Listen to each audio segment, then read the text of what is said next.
मैं मनीष शुक्ला अपने YouTube channel में सभी का स्वागत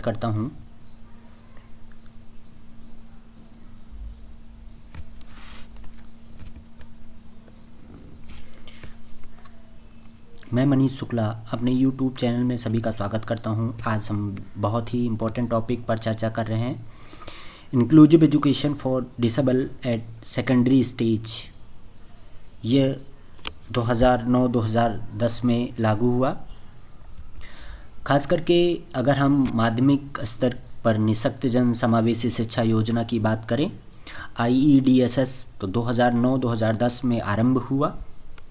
इस योजना में निःशक्त जन बच्चों के एकीकृत शिक्षा से संबंधित चर्चा की जाती है। और साथ ही साथ अगर हम देखें तो यह योजना निःशक्त जन बच्चों के लिए एकीकृत योजना संबंधी पहले से इस योजना के स्थान पर थी।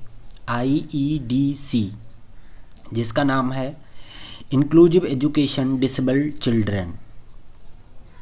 यह योजना 1970 के दशक में आरंभ हुई थी, जिसमें विद्यालय शिक्षा के सभी कक्षाओं को सम्मिलित किया गया था।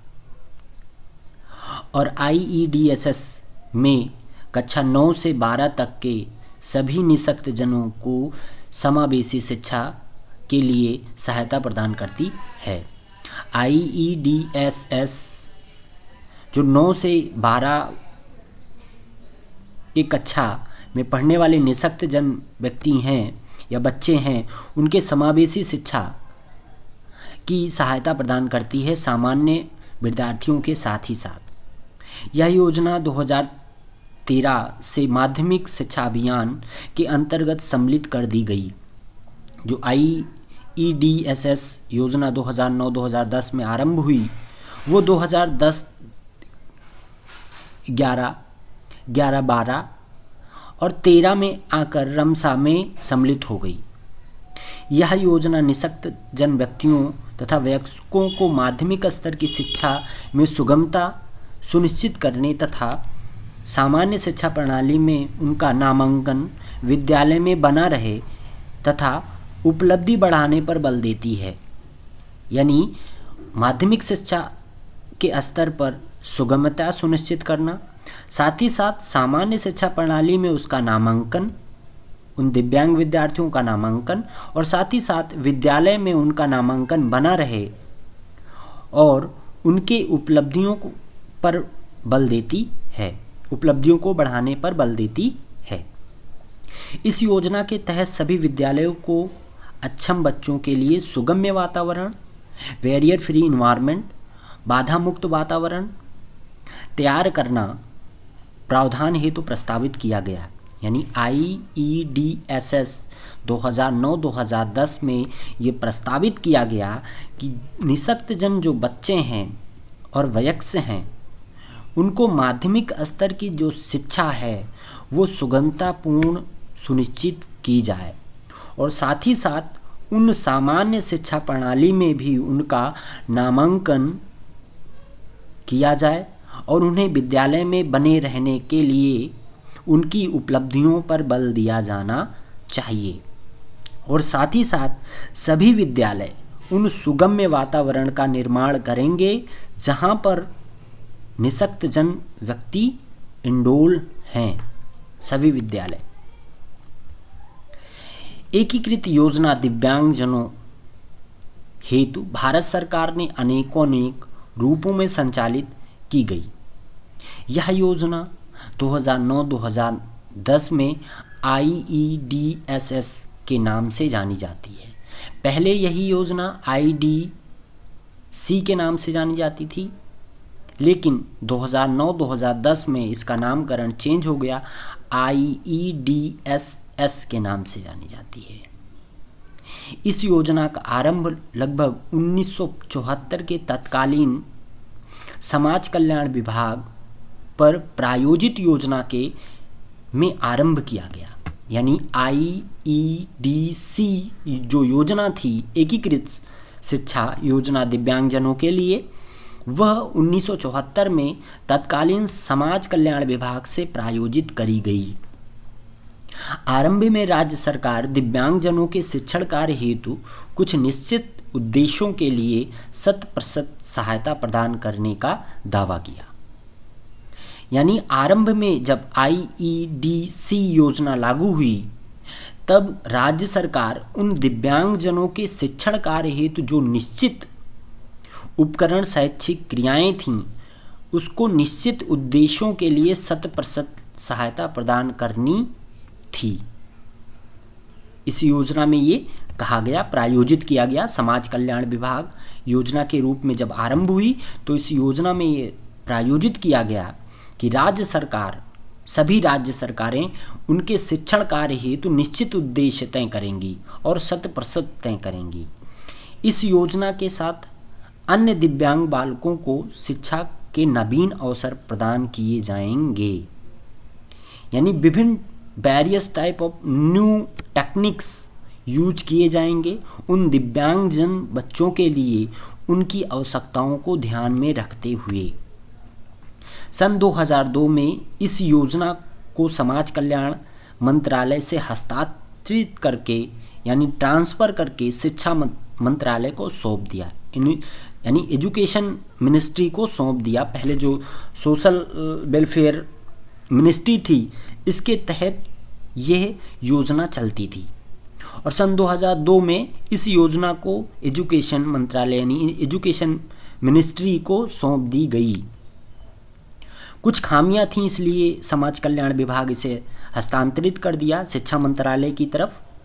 और जब शिक्षा मंत्रालय ने इस कमियों को चिन्हित किया, यानी शिक्षा मंत्रालय ने इस परियोजना यानी इस प्रोजेक्ट को प्रारंभिक रूप से आ रही यानी ग्राउंड लेवल पर आधारभूत संरचनाओं में आ रही कमियों को चिन्हित किया तथा योजना के मापदंडों को सरलीकृत तथा सरलीकरण करते हुए उसे लागू किया। यानी कुछ योजनाएं जब ये लागू की गई, IEDSS योजना जब लागू की गई तो ये तत्कालीन विभाग यानी 1974 में जब लागू करी गई तो ये समाज कल्याण विभाग में प्रायोजित करी और साथ ही साथ जब 2002 में इसे ट्रांसफ़र किया गया तो कुछ कमियां थीं जो विभिन्न मापदंडों के आधार पर सरलीकृत की गई शिक्षा मंत्रालय द्वारा। इसे सरकारी संस्थाओं के साथ साथ गैर सरकारी संस्थाओं को चलाने हेतु स्वतंत्र रूप कर दिया गया। यानी जो ये योजना थी ये 2002 के बाद से सभी संस्थाओं को, यानी चाहे वो गैर सरकारी संस्थाएं हों चाहे वो सरकारी संस्थाएं हों, सभी को चलाने हेतु स्वतंत्र कर दिया गया। भारत सरकार सरकारी तथा गैर सरकारी दोनों संस्थाओं को छात्र संख्या तथा अध्यापक की स्थिति के हिसाब से भुगतान करती थी। यानी अगर दिव्यांग बच्चे जितने हैं और जितने स्पेशल टीचर हैं उसी के आधार पर भारत सरकार सभी को भुगतान करती थी। संस्थाओं को, विद्यालयों को, गैर सरकारी संस्थाओं को उसी के हिसाब से बजट भारत सरकार पास करती थी, जिसके कारण से ये देखा गया कि इस योजना के लाभान्वित होते ही छात्र की संख्याओं में निरंतर वृद्धि हुई और साथ ही साथ दिव्यांग बच्चों को सामान्य बच्चों के साथ स्कूल में शिक्षा प्रदान कर पाना सहज हो गया।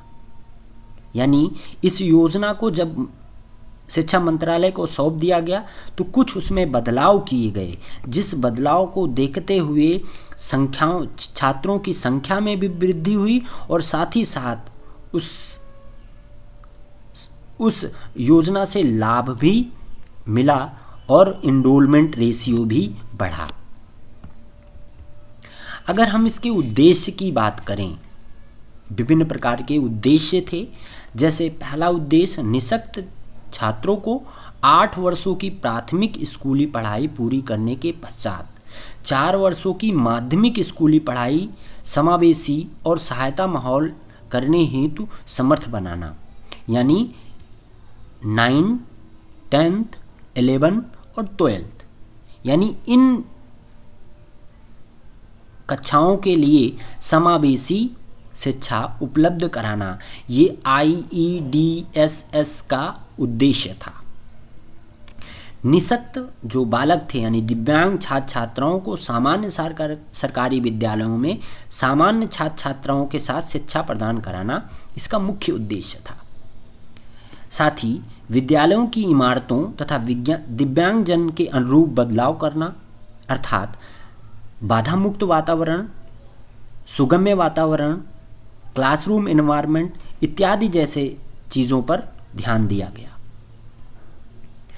जहाँ पर आवश्यक तथा दिव्यांग विद्यार्थियों को अधिक से अधिक सामान्य छात्रों के साथ शिक्षा प्रदान कराना था।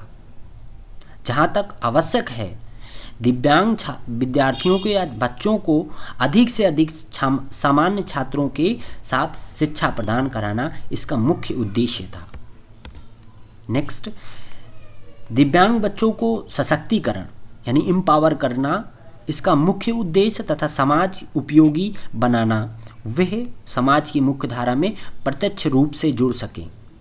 यानी IEDSS का मुख्य उद्देश्य ये भी था कि उनका सशक्तिकरण किया जा सके, समाज उपयोगी उन्हें बनाया जा सके, समाज की मुख्य धारा तथा शैक्षिक मुख्य धारा में प्रत्यक्ष रूप से जोड़ा जा सके। 9, 10, 11, 12 के सभी दिव्यांगजन छात्र छात्राओं को सामान्य बच्चों के साथ। नेक्स्ट था दिव्यांग बच्चों को सामाजिक हितों की रक्षा करना। यानी जो सामान्य बच्चे थे उनकी तो सामान्य सामाजिक हितों की रक्षा हो सकती थी, लेकिन दिव्यांग बच्चों की कहीं ना कहीं सामाजिक हित की रक्षा नहीं हो रही थी। उनको समानता का अधिकार तथा सामाजिक हितों की रक्षा करना IEDSS का मुख्य उद्देश्य हो गया। शिक्षार्थियों या विद्यार्थियों को आत्मशक्ति को विकसित करना तथा उनको प्रोत्साहित करना IEDSS का भी उद्देश्य था। दिव्यांग बालिकाओं को समाज के साथ कंधे में कंधा मिलाकर चलने के लिए प्रोत्साहित करना, यानी उन दिव्यांग विद्यार्थियों या बालिकाओं को समान रूप एकता के साथ, समानता के साथ उनका सशक्तिकरण करना, जिससे वह समाज की सभी वर्गों के साथ, सभी समानताओं के साथ अपनी शैक्षिक गतिविधियों को पूर्ण कर सकें एक सामान्य विद्यार्थी जैसे। नेक्स्ट है मॉडल स्कूल को विकसित करना। विभिन्न प्रकार के राज्य सरकारें, केंद्र सरकार मॉडल स्कूल, कस्तूरबा विद्यालय जैसे विभिन्न प्रकार के मॉडल स्कूल संचालित करे, जिसमें सामान्य और दिव्यांग दोनों विद्यार्थी शिक्षा ग्रहण कर सकते हैं। चाहे वो ST SCs की बात हो, चाहे OBCs की बात हो, वो सभी विद्यालयों में सभी को इनरोल करने से वो रोक नहीं सकता है। इसीलिए भारत सरकार ने स्टेट गवर्नमेंट यानी राज्य सरकार को मिलकर एक मॉडल स्कूल, सभी राज्यों में मॉडल स्कूल की संरचना करी। ब्लॉक स्तर पर, ग्रामीण स्तर पर ऐसे कई मॉडल स्कूल कस्तूरबा गांधी जैसे खोले गए।